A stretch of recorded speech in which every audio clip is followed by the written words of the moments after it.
Olá, queridos ouvintes, mais um encontro com vocês. Está começando agora o programa Ferramentas da Consciência, um programa que vai ao ar todos os sábados às 11h30 aqui pela Vibe Mundial 95,7 FM. E hoje, mais uma vez, estou aqui com o José Otávio. Obrigada, José. Prazer, obrigado. E hoje, além de ser meu companheiro aqui nas entrevistas, ele é o entrevistado. Nós vamos conversar um pouquinho sobre questões de saúde e como essas questões de saúde influenciam também na nossa questão da consciência, né? Na ampliação, em como a gente consegue acessar algumas coisas que, se o corpo físico não tiver muito bacana, não tem o entrelaçamento. Não dá liga, né? Não. E o tema de hoje é a esteatose hepática, né? Então vamos falar um pouquinho de fígado. O Dr. José Otávio é formado. Fala um pouquinho pra gente da sua formação, doutor. Então, eu me formei na faculdade de Botucatu, Unesp, né? Depois eu fiz a residência em cirurgia geral. Após a cirurgia geral, cirurgia do aparelho digestivo, né?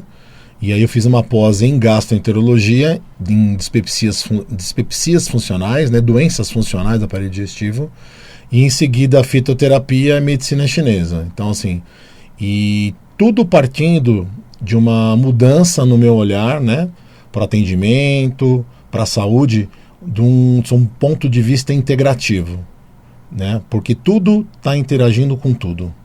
Não, a gente sabe que as doenças têm uma base ali física, né? Mas também tem bases metafísicas, né? Tem toda a nossa interação com o meio ambiente, tem a nossa interação com os problemas com que a gente está passando. Às vezes é isso que faz baixar. Você está passando por um problema, por uma questão que baixa a sua imunidade, e aí o corpo responde, né? E não é diferente em relação ao nosso fígado também, né? O fígado, qual que é a principal função do fígado no nosso corpo? E aí você me colocou na parede, porque são muitas. Inúmeras. Desde da imunidade, né, de um grande foco de imunidade, um filtro potentíssimo, porque na verdade tudo aquilo que nos afeta, primeiro é recebido, né, o baque é recebido por ele. Além de tudo, ele vai produzir os corpos cetônicos, né, tão importantes dentro de uma dieta cetogênica. e funções assim de proteção, defesa, metabolização, detox. Então é um órgão que já é um órgão único, né?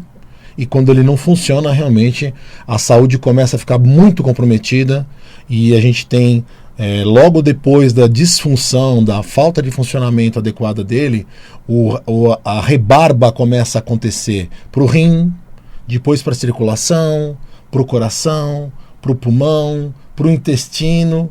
Então realmente tudo está integrado e um órgão que a gente pode falar que um dos órgãos centrais na nossa saúde é o fígado, que a gente deve cuidar muito bem dele. Tem gente que até faz uma brincadeirinha, né, que fala que o coração, né, é o principal órgão do corpo humano, porque se ele não estiver ali batendo, né, é uma coisa mesmo, né, imediata, a gente sofre muito, né, pode vir a morrer. Sim. Mas o fígado é tão importante quanto, né, tem gente que fala que o fígado é tão importante quanto o coração, né? Outra bomba, né, outra bomba de manutenção da saúde e de preservação da vida também. Porque a gente vê, né, quando a pessoa acaba atingindo um nível de cirrose, ela precisa de um transplante. Se ela não conseguir o transplante, ela acaba morrendo na fila. Sim. É um órgão extremamente importante, por isso único também, né? Então, dentro da inteligência cósmica, é um órgão único, né? Sim.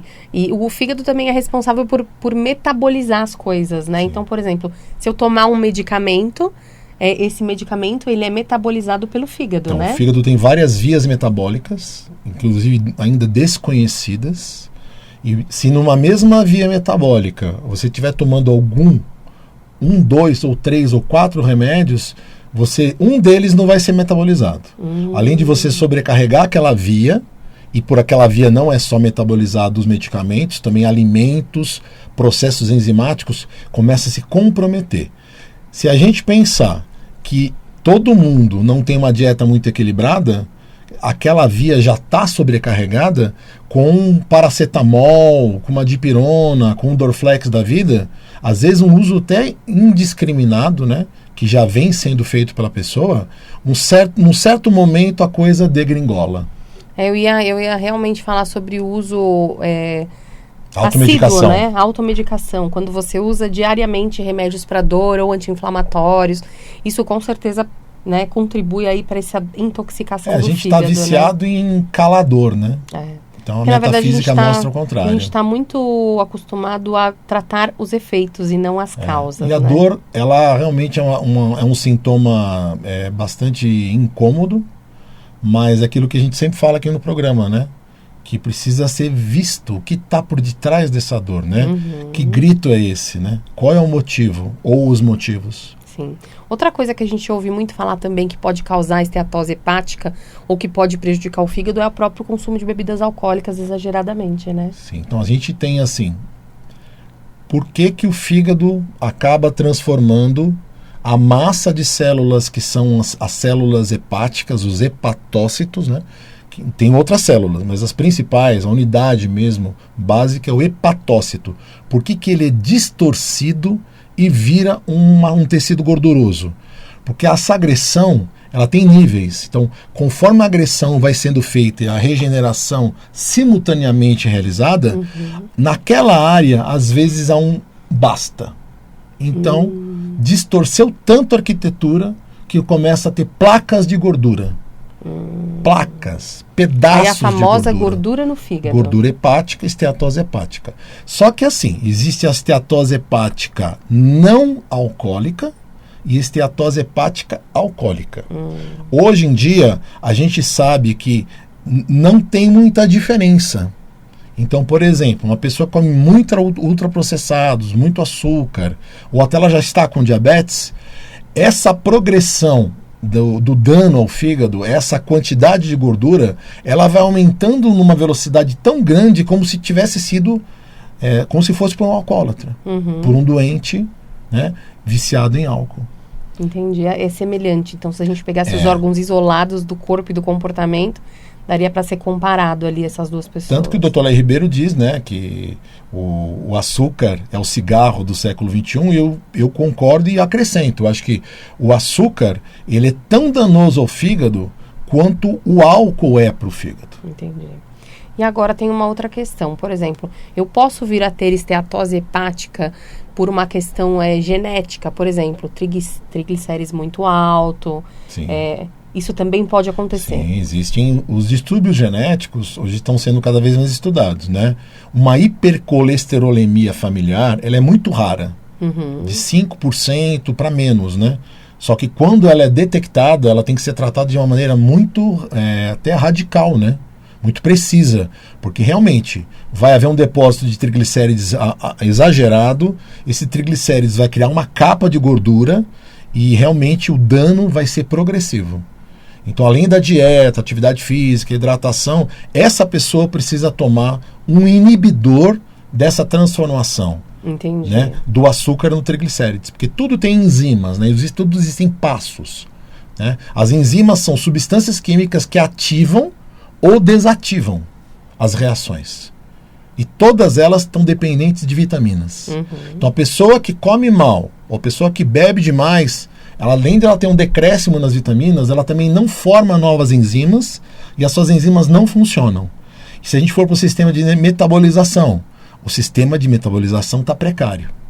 E aí todos os problemas começam a ser vistos e observados. Então essa pessoa, a partir do momento que ela tem um dano no ramo, um dano numa via metabólica do fígado, se ela tomar de repente durante 7, 14 dias um anti-inflamatório, ela pode ficar ictérica, ficar amarela e ter que ser internada por uma crise de insuficiência no fígado. Nossa. Então é realmente susto, né? Sério, né? É muito realmente sério. E a gente começa a pensar, todos nós estamos aí expostos a uma alimentação extremamente ultraprocessada, tóxicos, né?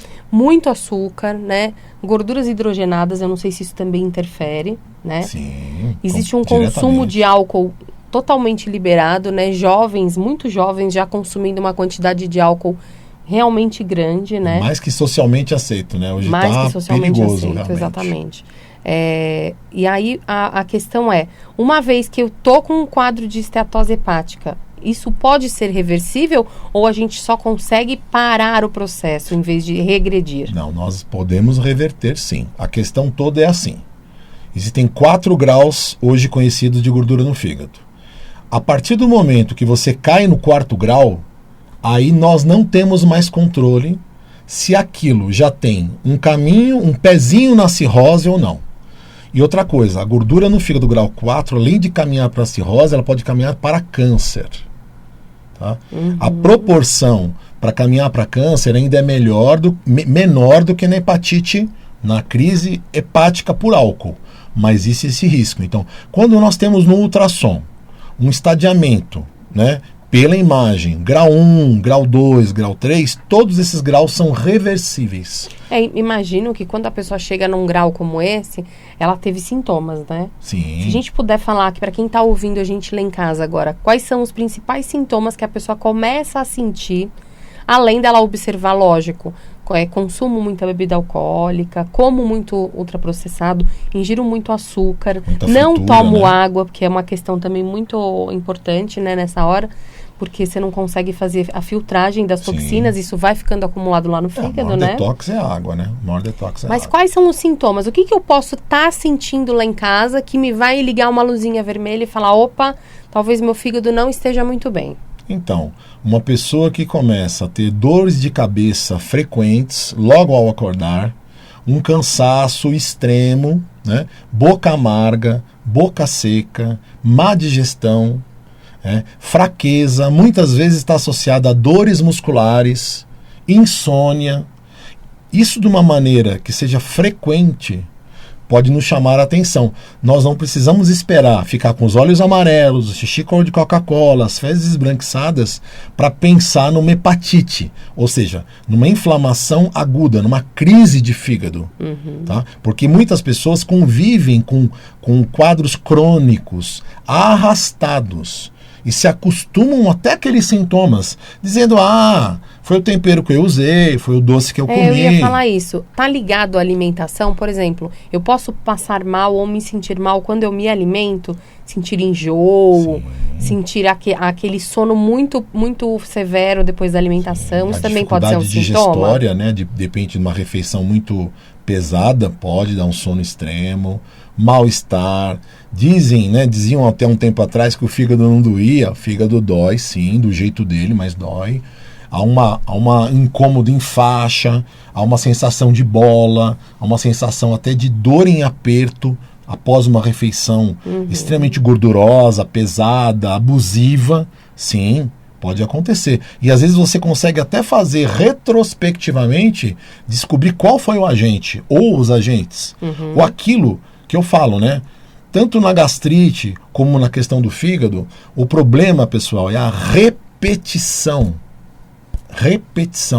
A gente não consegue dar um alívio tanto para o estômago como para o fígado. Como aqui. A gente se alimenta frequentemente, né? A gente não faz pausas, né? Como o programa hoje é do fígado, aí vem uma pergunta, né? Quanto tempo a gente precisaria para se recuperar de um abuso alimentar, ou de um abuso alcoólico, ou de um abuso de medicamentos, né? Também. Dependendo da pessoa, de 30 a 60 dias. Para esse fígado se regenerar. Agora, depende. Cada um tem uma genética de recuperação, de regeneração. Cada um tem uma capacidade de transformar o dano em tecido normal. Isso a gente pode acompanhar através dos exames, mas não só os exames. Os exames também têm uma variabilidade grande. É lógico, se eu tenho gordura no fígado e fiz um abuso, e meu exame de gama GT, que era 70, subiu para 200, não tem dúvida de que teve realmente uma piora. Gama GT é um exame que a gente mede no sangue, é isso? Então quer dizer que esse diagnóstico ele pode ser feito também com o exame de sangue, não só necessariamente com exames de imagem, como ultrassom, ressonância. A triagem mais sensível para gordura no fígado são 2 exames, o TGP e o Gama GT. O Gama GT ainda mais sensível a um dano no fígado com acúmulo de gordura. Mas a TGP também ela aumenta de uma maneira bem proporcional. Tá? A gente não leva em consideração outros exames, por quê? Porque a TGO, que tão é pedida, Ela é importante, ela está relacionada mais à ingestão alcoólica, abuso alcoólico. Mas a TGO, ela está presente no músculo, no rim, no cérebro. Então, outras enfermidades em outros locais também dão aumento nesse exame. Então, se eu posso deixar um recado aqui, qual o exame mais sensível? A gama-GT. Em segundo lugar, a TGP. Agora, os sintomas a gente já falou. E o ultrassom é um exame que hoje não tem nenhum risco e ele é feito em vários lugares. Então, assim, se você tem realmente queixas e tem um histórico na família de problemas de fígado, tome cuidado. E se você estiver realmente dentro de uma crise, logo que possível, tente fazer um ultrassom e passar com alguém que seja específico da área de gastroenterologia. Entendi. E uma coisa que eu ia perguntar também. Aí foi diagnosticado o problema, né? É óbvio que vai ter um acompanhamento médico, né? Vai ter alguma coisa ali para ser feita em relação, talvez, até à fitoterapia, né? Fitoterapia é a utilização das ervas para tratamento, né? Você também trabalha nessa questão da fitoterapia. Que é muito simples, né? A gente encontra as ervas em qualquer lugar, né? Mas, mais uma vez, nada por conta própria. Procure um fitoterapeuta, alguém que tenha feito, né, que esteja habilitado para fazer uma anamnese, ver os seus exames e te ajudar. Tá? Então a gente tem várias ervas. Essas ervas vão fazer o quê? Elas vão desinflamar o fígado, vão tentar fazer que os processos de oxidação do fígado, da formação de radicais livres, de todo aquele processo inflamatório, peroxidação, tudo, que seja brecado e regredido. Então, bardana, boldo do Chile, carqueja, dente de leão, pariparoba, guaçatonga, tem várias ervas. Mas, pessoal, tem que passar por uma avaliação de alguém habilitado. Não faça por conta própria. Mesmo porque, às vezes, uma erva pode ser muito boa para o fígado, mas você tem uma outra questão que vem junto com a questão do fígado, que pode ser contraindicado uma erva que é boa para o fígado. Por exemplo, ontem me veio uma paciente perguntar se a parente dela, que está grávida, poderia tomar chá. Eu falei assim, não. Não pode, principalmente no primeiro trimestre e no final. Também, quem está amamentando, também não pode usar qualquer erva. Então procure o seu obstetra. Se ele não tiver capacitação para te orientar, para tirar essa dúvida, ele vai te indicar alguém que possa responder. Mas na regra geral, na gestação e na amamentação, a maioria das ervas não pode ser usada. Porque algumas são inclusive abortivas. Com certeza. Isso é uma visão mais física, né, do que o fígado representa. A gente poderia, talvez, olhar um pouco agora, talvez, para a medicina chinesa, que também é uma parte que você já começou a adentrar ali, né? Você fez um curso de medicina chinesa. Fiz 2 anos de curso. O fígado representa que parte, né, na medicina chinesa? Na medicina chinesa existem os 5 órgãos, né, as 5 energias, os 5 espíritos, e cada eixo, né, cada bloco de Zangfu, que são as vísceras, né? Eles têm uma importância mais fundamental. O fígado ele é importante na circulação da energia, do Qi. Se ele está comprometido, a circulação não se faz. E a gente tem um quadro dentro da medicina chinesa que chama fogo no fígado, né? Sim. Então, assim, o fogo se forma no fígado porque esse Qi que tem que circular, ele está estagnado. O que acontece com esse fogo? Ele sobe para o coração e pode subir, inclusive, para a cabeça, dando ansiedade, insônia, né? No coração pode ter aumento da pressão. Então, assim, o fígado ele é responsável na medicina chinesa pela circulação. E dentro da medicina chinesa, o fígado ele habita um espírito, uma alma, que chama Hun. O Hun ele fala o quê? Da motivação, do propósito de vida, do caminho. Então, se eu estou com energia estagnada nesse órgão, né, que é o fígado, a minha definição de propósito não está tão clara, vai estar meio conturbada, né? Sim. Eu vou ter dificuldade de acessar esse propósito. Até de identificar, né? Ou de seguir com ele, né? Ou de seguir, ou de realmente chegar um momento que você desistir de tudo, né? Sim.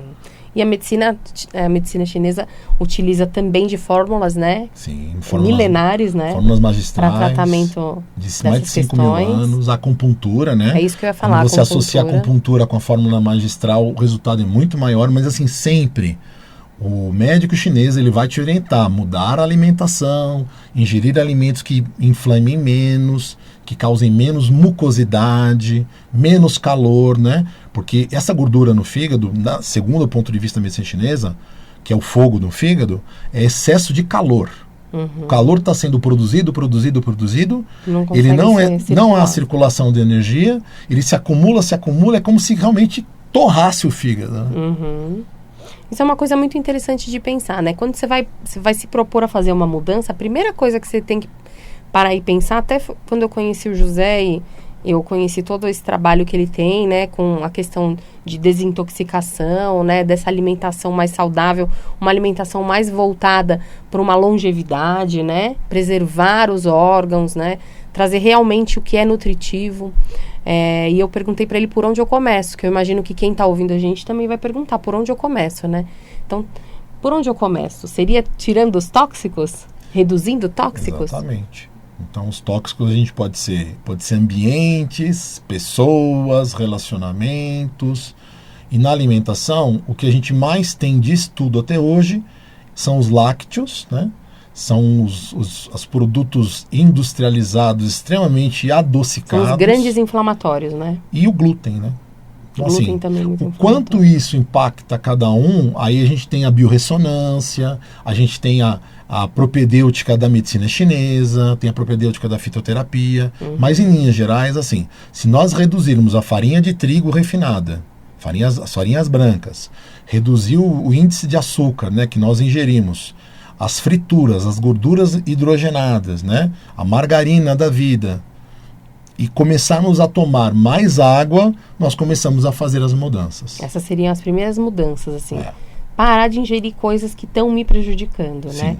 Automedicação não tem nem o que falar, né? Não. Automedicação não é legal, né? Dosagem... Tomar muito cuidado, porque infelizmente tem propagandas, né, nos meios oficiais, né, da mídia, e aquele medicamento que aparece lá, que começa com dor, né, e todo mundo sabe aqui, extremamente perigoso para os rins, para o fígado, e para quem é hipertenso, viu, pessoal, pode aumentar a pressão arterial, viu? Do nada. Então, até a medicação alopática, até os analgésicos anti-inflamatórios têm que ser prescritos por um profissional de saúde. E assim, expor ao profissional o que você tem de remédios, o que você tem de doenças, quais são os seus fatores de risco, porque os anti-inflamatórios realmente são bastante perigosos se forem usados da maneira incorreta. Anti-inflamatórios são para usos pontuais, né? Para momentos pontuais. Não existe uso recorrente de anti-inflamatórios. Nem preventivo, né? Eu vou tomar para não ter dor, né? Não tem como, né? Não pode. E aí a gente começou a falar ali dos tóxicos. A primeira coisa que você falou de redução de tóxicos foi redução de tóxicos ambientais, de pessoas tóxicas. Aí a gente pode entrar um pouquinho agora nessa reta final do programa, falar um pouquinho da metafísica do fígado. O que a gente pode dizer sobre a metafísica do fígado? A metafísica do fígado, ela está direcionada, né? E fazer aqui uma homenagem aos livros, né, Metafísica da Saúde, do grande Gasparetto, do grande Val Capelli. Então a gente vê nos livros desses dois grandes professores que o fígado ele dá a agressividade da vida. Então aquele ímpeto de propor um projeto e ir atrás para fazer, para cumprir, para realizar. Quando você perde esse talento que o fígado nos traz, você faz o contrário. Então, assim, se a gente pensar naquela pessoa que não faz, se a gente pensar naquela pessoa que é procrastinadora, ela vai começar a sofrer do fígado. Emoções que bombardeiam o fígado para piorar esse bloqueio raiva, mágoa, sensação de injustiça. Para pegar a vesícula, fígado e vesícula, indignação, né? Então, quanto mais você vivenciar, experienciar essas emoções tóxicas, mais o seu fígado estará trabalhando a menos para você. Com certeza. E a esteatose hepática, que é o assunto do programa de hoje, vai estar também, é um dos temas do nosso ciclo de palestras que acontece esse ano, né? Todos os primeiros sábados do mês no Espaço Alcalino. Esse primeiro primeiro encontro, né? Essa primeira palestra vai ser sobre buscando soluções para diabetes. Vai acontecer no dia 4 de março. E a gente pede para você que tiver interesse em participar, não é o tema do programa de hoje, mas nós vamos falar sobre diabetes nesse primeiro encontro, né, José? Entrar no e-mail e, se você tiver interesse de participar, mandar um e-mail para espacoalcalino@gmail.com, que a gente devolve para você um convite, porque nós temos vagas limitadas, né? E a esteatose hepática também será um dos assuntos que será abordados nas palestras, né? Nós vamos falar de diversos assuntos, vamos tentar trazer soluções, né? A gente fez uma pequena explanaçãozinha aqui do que seria esteatose hepática, mas lá a gente aprofunda um pouco mais. Lembrando, né, que a diabetes, ela já está cometendo 30% dos brasileiros, e todo paciente diabético tem gordura no fígado. Então, fica aí a dica, né? Porque tem algumas doenças que elas são chaves para desencadear outras, né, José? Sim, e assim, toda vez que a gente encontra ultrassom gordura no fígado, você, profissional de saúde, nutricionista, farmacêutico, médico, procure saber se não há um sistema já de resistência insulínica e se esse paciente já está pré ou diabético. Porque a associação é muito grande. Na verdade, primeiro nós temos a esteatose no pâncreas, para depois termos a esteatose no fígado. É isso mesmo. Então fica aí o nosso convite para você participar da palestra. Se quiser entrar em contato com a gente também pelo Instagram, vai ser um grande prazer. Foi um prazer estar aqui com vocês. Muito obrigada, José. Prazer. Até o próximo sábado. Até a próxima.